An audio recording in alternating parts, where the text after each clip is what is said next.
For all the latest updates, subscribe to News 9. Tensions between India and China have been escalating in the past 1 month.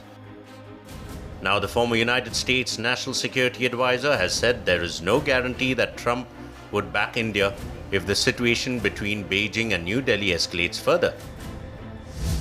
I'm not sure how much he understands the significance of the border clash. I don't think he knows anything about the history of these clashes over the decades between India and China. He may have been briefed on it, but history doesn't really stick with him.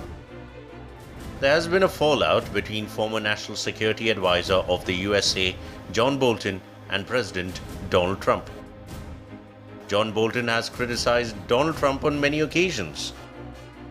John Bolton said that he doesn't know which way the US president would go, and neither does he know about the border tensions between India and China.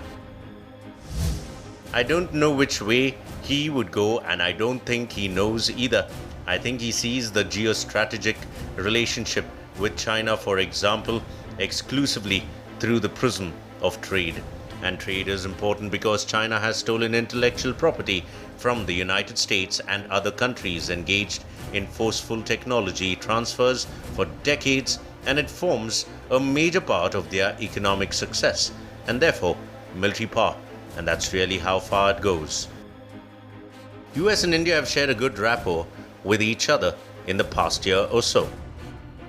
However, US and China have shared a bitter relationship since the COVID-19 pandemic.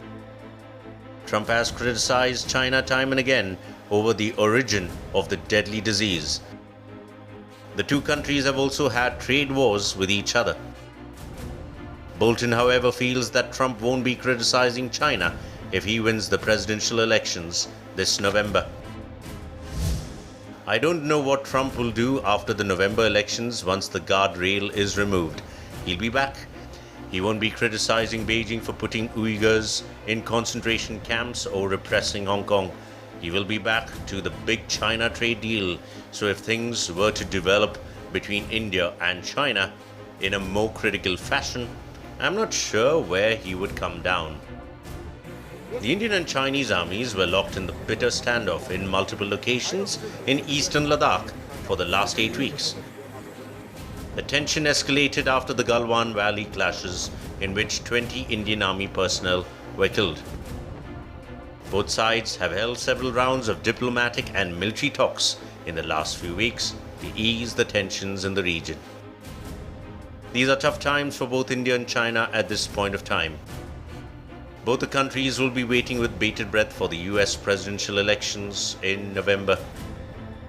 The moot question is, who is Trump going to support, India or China?